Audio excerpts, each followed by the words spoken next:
Hey, you guys, welcome back to the Grey Roots podcast. Today, we're going to continue our connection series, and Alicia is going to interview the amazing Kathy Lee Eggers today. We're going to get to know her a little bit more. So, Alicia, you want to go ahead and start us off? Yeah, hello.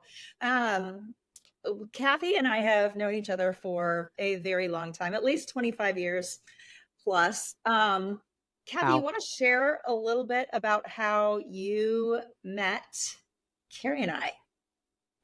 Yeah, I think it's going to be the same story when we all three share. We're all going to a church together. And I have to admit that I had the exact reaction that you had, Alicia, with Carrie when she walked in with Kurt.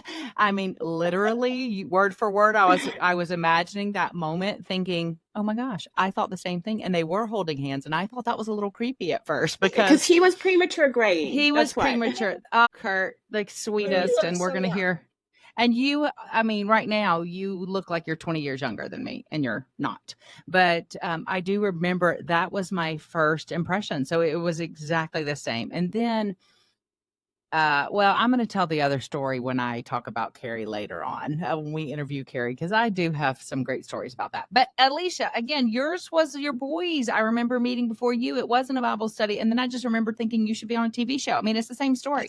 It is how I met you. I mean, I kept thinking, I mean, it's funny that you love water and we call you the mermaid because you did kind of give a Daryl Hannah vibe even back Yeah, then. And I was yeah, just that's a good like, one. holy moly, who is this like wowzer woman? I mean, and what is so beautiful is your insides like are even more remarkable than how strikingly beautiful you are. I mean, you are something. And so I don't know.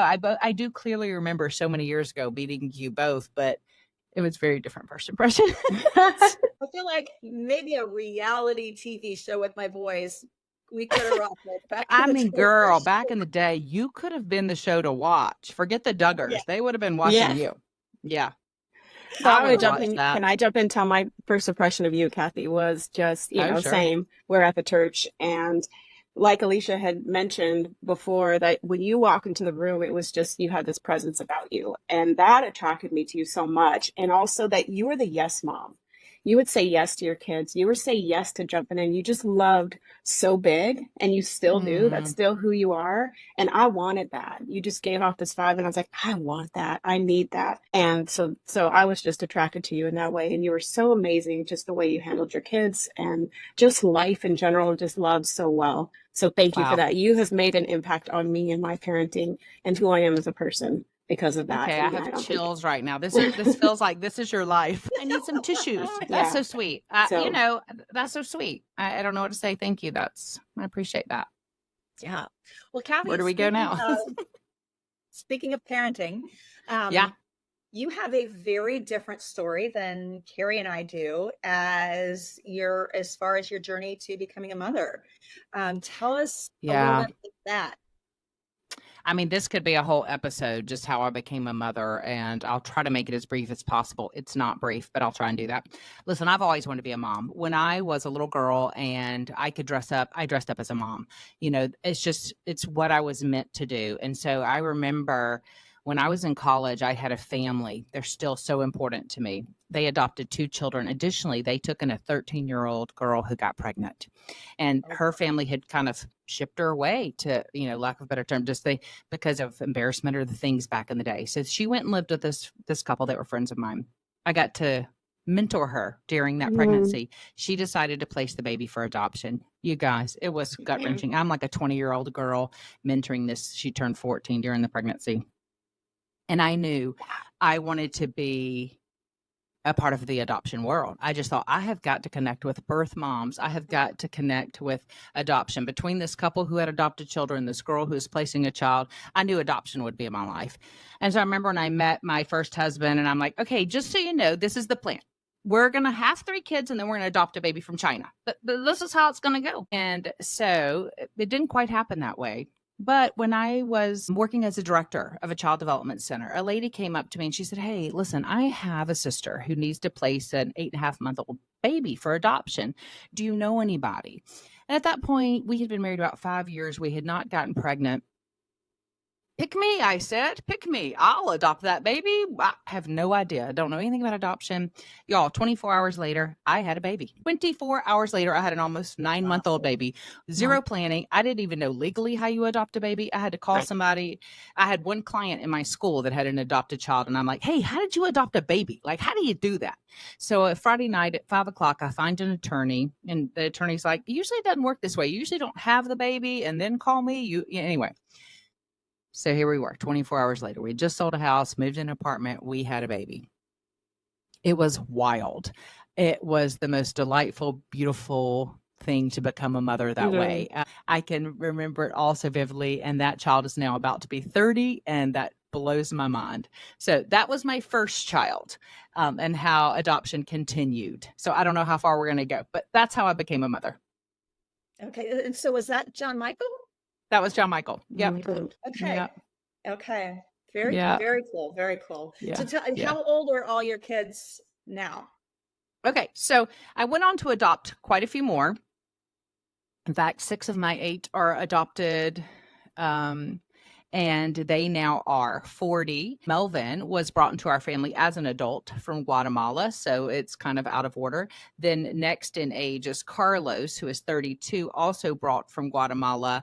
And then I have, it's so confusing. I have to admit, it's so confusing. I'm going to back up. I'm going to do it in the way that it happened. It happened John Michael first. And then when John Michael was about 4, we had a failed adoption. So we had a little baby for a few days. His name was Jacob. Birth mom took him back. 24 hours later, we got a new baby. God just said, here you go. Here's a baby. Her name is Grace. Grace is now almost 25. Then 10 months after Grace, we got a random phone call saying, hey, birth mother's having another baby. Would you like that baby too? That's Jackson. He's almost 23. And then 3 babies. I'm like, okay, now for China. Remember I said China. So we started adopting from China, get the paperwork in China, find out I'm pregnant. China makes you cancel the adoption, cancel that adoption, birthed Sarah. A few months later, started that adoption process again. And Sarah is now 20. Started that adoption process again. Boom, got pregnant with Henry. Henry is now 18. Those were the first 5. Then we decided we would adopt this little boy that we had been sponsoring from Guatemala. The opportunity came to adopt a little boy from Guatemala. Thought it was going to be a quick 3 months, quick process. Turned out to be a 3-year process involving me moving to Guatemala. That baby makes me want to cry because that baby took me 3 years to get. He was 10 years old when he came home. And that baby would have been 25 and just... But that baby got leukemia at 19 and passed away when he was 20. Sorry. No, don't apologize. That baby changed us. Yeah, it is part of the story. And because of him, I got to meet 2 of his brothers who are with us too. Carlos, and he's the one who's 32, and Melvin, who's 40. We met them as adults in Guatemala. They also wanted families. We worked hard to bring them home too as adults, and they are here. So those are my babies. So they're from 40 down to 18, and truly the greatest joy. They bring me the greatest joy. Sorry. No. Yeah. If you don't mind sharing a little bit about how that affected your perspective as a parent. You mean when death? your family, the death of a child. Yeah. I mean, I've been through a lot of things. The death of a child is not one of them. And I cannot Thank even goodness. imagine. It's hell. It's what I would imagine hell would be. I mean, that's just that. I mean, it's, here's the hardest part. You have no control over it. And you'll never be prepared for it. And you don't know how deeply it impacts their siblings. Like, it's one as a mother. I mean, and it's tragic as a mother. It's tragic as a mother. But to watch your kids, and my kids have all given me permission to share their stories. We talk. They know their mom talks for a living. It launched my daughter into anorexia. She was his best friend. He was her best friend. She immediately launched into anorexia. So we lose one child, and within 3 months, are on the verge of losing another. To this day, has consequences. Of course, it's not something you get over. You move forward. It also makes me say, really, guys, not a big deal. In the scheme of things, most things we deal with as parents, not a freaking big deal. Yeah. Like even this whole thing we're doing here, talking about your mother-in-law, y'all get over it. Really, that's kind of how my blunt self wants to say it, because there is death at our door, and death can happen to whomever, whenever, and we can't control it. And so we need to love bigger, love harder, forgive quicker. I mean, I'm thankful that you've known me always as someone who loves fiercely, but even now I think I'm more go for my people. And if you're my people, I'm going to love you deeply. Just, you're never the same. You're never the same. Yeah. That's, I love that even out of that grief, like there's positives that are coming out of that in your family, your life, right? There's an initial bomb and a shock, and Sarah with her eating disorder, which for people that don't know is really all about not having control in your life. It's part of it, a very big part of it. So she was feeling the same thing, and that is how she was coping with that.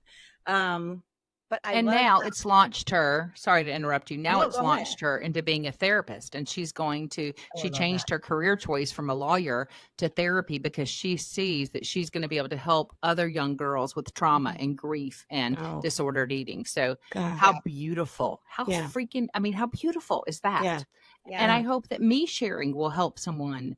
I mean, I just have to believe, and we've said this for years because we've all been through a lot in our early childhood. And we've said, if we don't use the stuff we go through to help others, then what is the purpose? Right. There's no purpose. So without the hope of heaven and without the opportunity to help others, I don't know what there would be. Right. Yeah.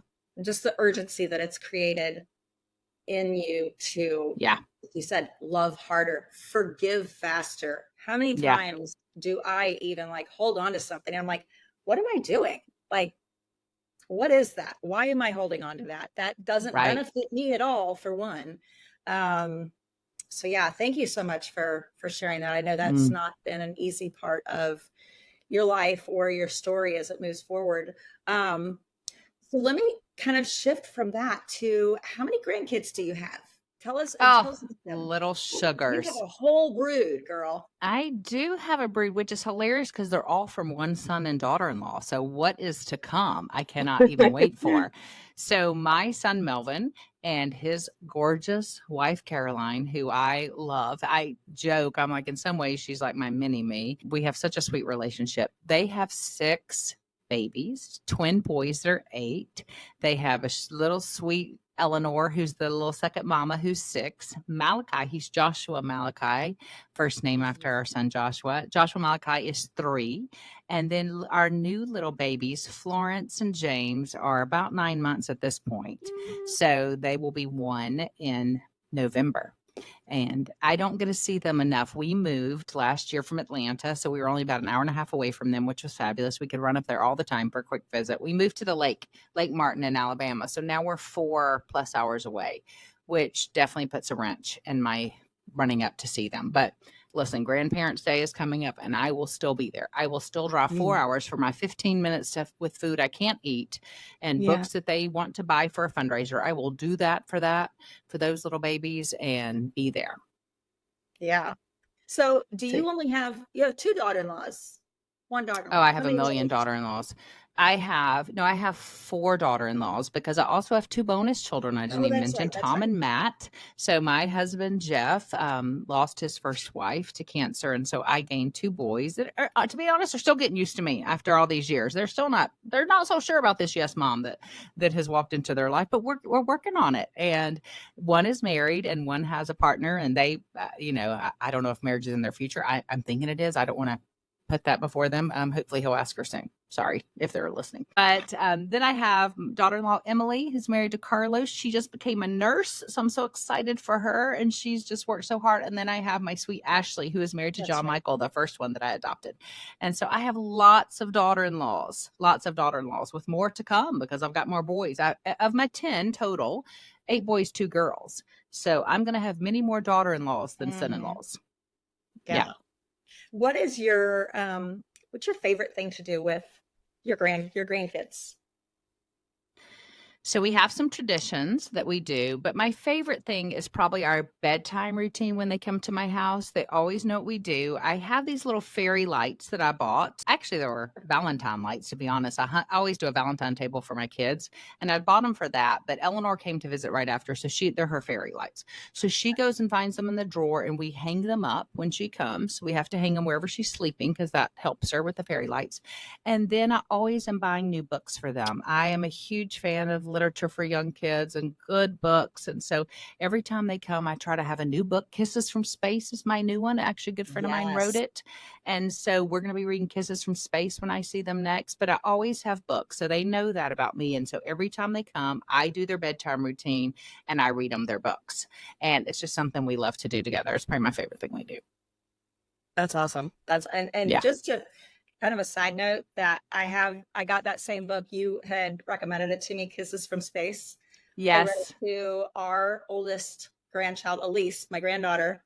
Yes. She loved it. That is a great book. Isn't it a great book about the And mama I feel like it was dragon? really great for her, specifically Mm-hmm. as a girl, because she was like, wow, they're going up to outer space. And, it was written by a woman who's gonna go into outer space. Like for her, I feel like it expanded her mind to the things that are options for her as she grows into Absolutely. the little person she's gonna be. Yeah. Can I say Exciting. something here? Yeah. Yeah. So yesterday I was reading a book for my grandchildren. It's called 101 Wacky Crazy. What's the name of it, Kath? The one you Easy, wrote.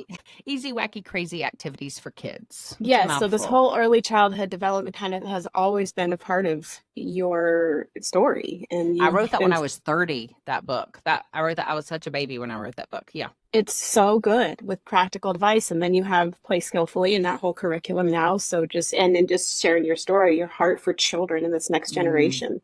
yeah. It's just It's really incredible. why I do everything. People ask me how I got in that field. It really is my love for kids. Like I have some kind of, I don't know, even as a young teenager, I was drawn to children. And it's funny if I'm in a room with adults and there's like one little 3-year-old, I'm going to probably ignore every adult and go to that 3-year-old.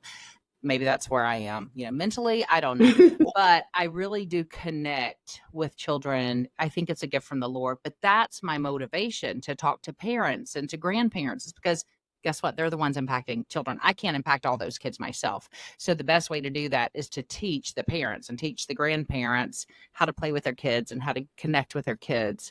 So that's why I do it. But yeah, it started a long time ago with that. That was my first book. Yeah. Right. That's amazing. So tell us how you got into that, since we're talking about your career. How did that Yeah. get started? Why did you kind of lean toward that? What guided your path?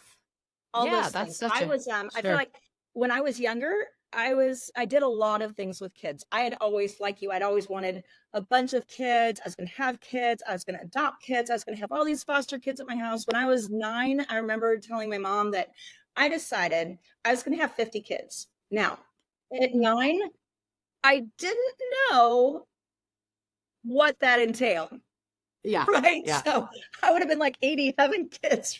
Right? But like in my mind, I'm like, I want 50. I want so many kids, And then as I got older, I did tons of babysitting. I did a lot of things I did nannying, everything with like those younger Yeah. kids. When we moved to Germany, I opened an early childhood development center and ran that. Look at you. Mm-hmm. I did. And I feel like that combined with the swimming is kind of what merged my those passions for my swim company. But I will tell you, when we moved to Georgia and I was pregnant with my third, I was 25. I don't know what I want to do, but I don't want it to have anything to do with kids. I'm done with kids. You were done with kids. Yeah. Doing one on the way. But I for you, remember I somebody. kind of picked it back up. But for you, that has just been a constant through your life. So will you share a little bit about that with us? Sure. So when I went off to college, I had no idea, right? I didn't know careers for women. I grew up in a traditional home. My mom stayed home. I didn't even know. I remember going to meet with a counselor saying, "Hey, I love kids. I don't see myself as like a school teacher in the school system. What should I do?" They pointed me to educational psychology. Now, looking back, they nailed it. I would have Mm. loved that career to be a counselor for children. I mean, that probably would have been ideal for me, but I didn't know that. And I started taking these psychology classes and they were kind of weird, but I took a child development elective. And that child development elective put me in the lab school. They had a preschool on campus. And so interacting with the children, I'm like, oh, this is what I'm meant to be doing. I meant to be with these children. So I ended up with a degree in child development, learning about the brain and how the brain learns in those early years. And so I was kind of the freaky mom because I had that child development background. I was the one who had the play. We had a whole room set up and we had dress up clothes and we had manipulatives with my young kids. I mean, and so I was kind of weird. That wasn't the whole gentle parenting wasn't popular back then that is now. I was gentle parenting before gentle parenting was a thing. So I'm going to say I was the inventor of gentle parenting if you want. No, I wasn't. I'm just kidding. It's like my kids say I was the inventor of slime because we were making slime back so long ago before slime Yeah. was cool. Sarah's like, "Did you invent that?" I'm like, sure, I did. I invented it. So anyway, that's how it started. And then I just started working in the field of child development. I became an administrator and I loved that, working again with the parents. And it was in training the teachers. When you work in a child development center in a preschool, they have to have training, right? And so it was expensive. And I thought, well, you know what? I can do this. I have the background. Why don't I train my own staff? So I would do the training. Other schools started asking me to do their training. They're like, "Hey, I hear that you're really good at this." So that got me into speaking and training. And then that led to conferences where people invited me to speak at their conferences. That led to the first book. And now that's what I still love to do. I love to travel, speak at events, get me Mhm. before a crowd. I think I'm a comedian. I'm like, "Get me there. Come on. The bigger the crowd, the better."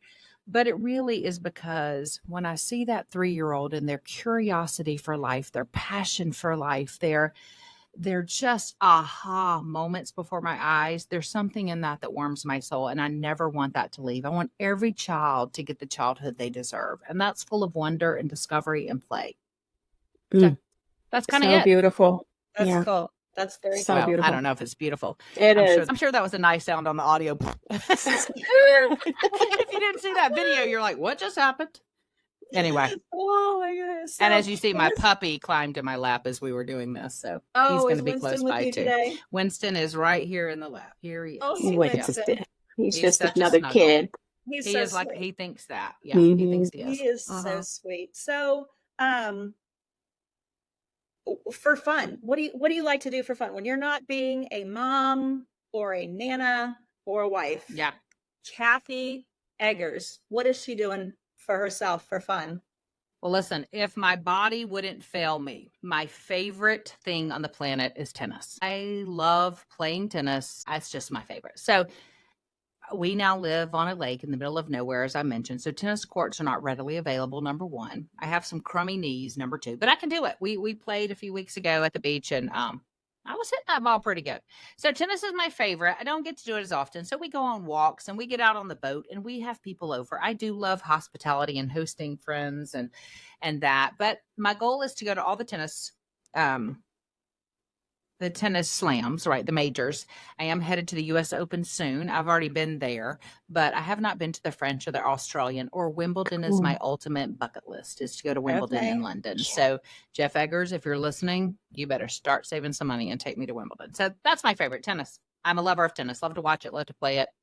Love it. Okay. Yeah. I think we actually tried to play. Didn't we play, you and I, like on a team? And I never played before. And Really? I think we're like, okay, you don't know how to play. Go on, get on out of here. I need someone else. I mean, it is kind of serious. I mean, we do Yeah. take it serious. My former team just won city championships in Atlanta, and I was a little bit mad that they waited till I left, but also so proud of them. Yeah. Cool. So do you mind I'm a if I little ask competitive. what level do you play on a team? What level is your Oh, team? well, I haven't played in years. I mean, at my best, I was probably only a 3-5 player. I'm not a great player. I'm just your average Thursday morning, Sunday afternoon player. Probably I was like a B2, something like that in the That's Bs. pretty good for an Yeah. occasional player. Yeah. I don't even know what that Yeah. means. Yeah. So anybody that doesn't know it Okay. starts at A and it goes down to C. Yeah. I know this because when Elise was born, I picked up tennis and I absolutely love it. And I've been playing for 5 years now, but I am not anywhere close to B. I was invited to play as a guest on a B one time because, and also it goes from like 1 down to 8, I think. It starts at 8. 8 is the lowest. B1, so B1 would Correct. be the highest, and the Bs, yeah. Yeah. So you're I was a B2, B2. you're Yeah. pretty high up there. I This was like mean, a I was okay. low team, but yeah, they only asked me to play because they're like, oh, Alicia plays tennis and she's super athletic and we need another player. We're gonna lose this, we're gonna have to forfeit. So they invited me to come and they're like, well, let's just do some volleys. I'm like, what are volleys? I'm like, Oh, yeah, yeah. Go back to C's. Yeah. Yeah. exactly. Yeah. But tennis is a lot of fun throughout everything. Yeah. Your whole story, birth until now, what has been your favorite season of life? Well, golly, that is such a good question. I'm kind of loving right now. Or one of the top. One of the top. Yeah. Here's the thing. I remember asking somebody, how do you grow with your kids? Because again, I'm such a preschool mom. I'm such an early childhood girl. How am I going to do with teenagers? How am I going to do with these adults? And someone gave me this advice when I was a young mom. They're like, well, you just grow with them. That's all you do. And I was like, oh, is that really how it is? That's how it is. So I've tried to enjoy every season. Hey, I didn't like being pregnant. If you want to know what I didn't like, I didn't enjoy pregnancy. I didn't. I mean, I enjoyed having a baby. I enjoyed nursing a baby. I enjoyed adopting a baby, but being pregnant was not a fun phase for me. I don't know. I don't know that I literally, I try to be in the present. So I have enjoyed so much every phase, and I am really loving right now watching my kids soar and be the people they were meant to be. They're not all there yet. Some are in the process. Some are further along the others. Some are struggling. But it's beautiful to watch. So I've loved it all. I've felt thankful for it all. Okay. I have a question. Oh, yeah. Sorry, Alicia. No, you're the lead. So talking about that, going on that, Yeah. and you just sent off your youngest, Henry, to college. Talk about that a little bit. That has been surreal. And he hasn't started classes yet. So he's living his best life in the dorm, just hanging out with friends. So he's probably thinking this is just life. It's hard, not gonna lie. It's hard. From cooking for 2 people. I mean, I cooked for, 10. I don't know how to cook small amounts. I don't know how to do that. To someone's always needing me. Now they do call me a lot.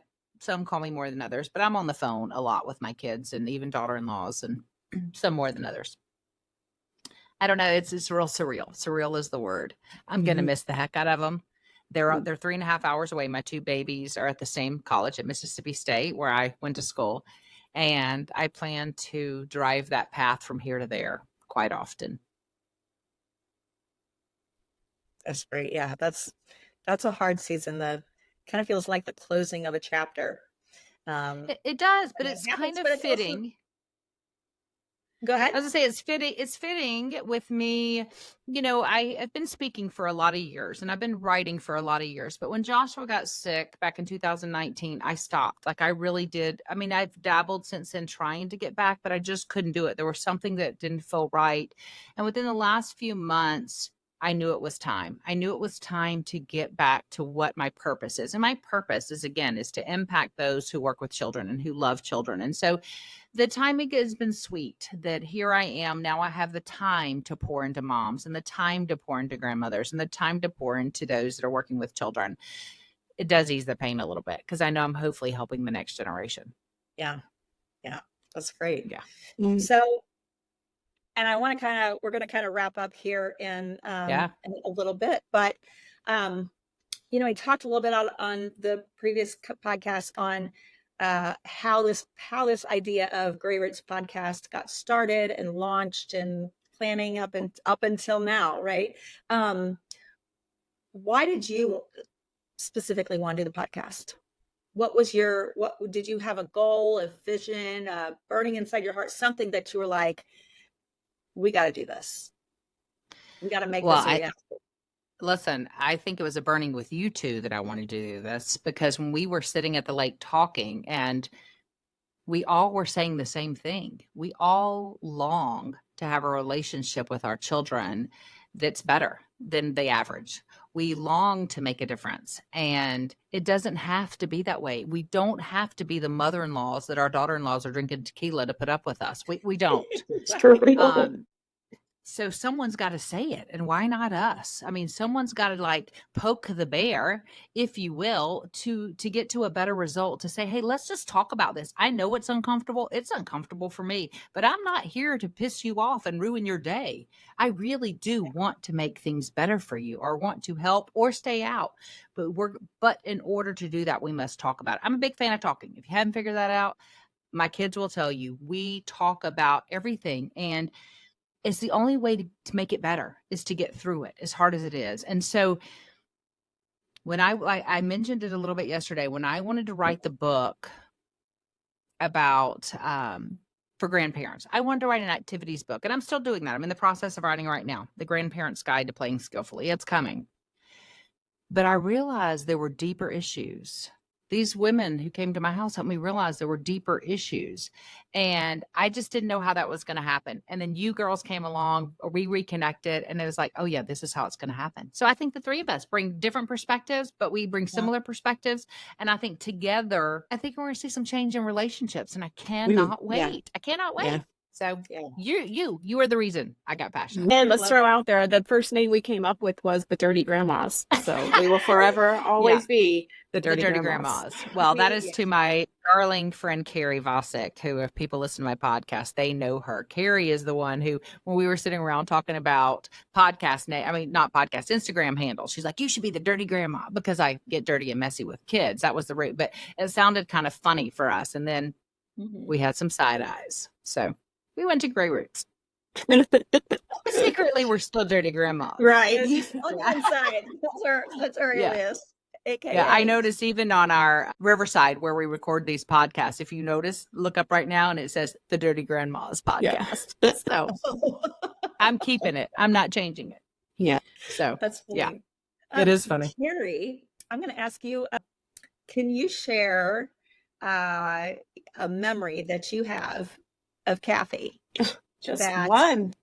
A memory that you have with Kathy that you just, because y'all, we had a lot of belly laughs when we were together, like a lot, like we are crying laughing.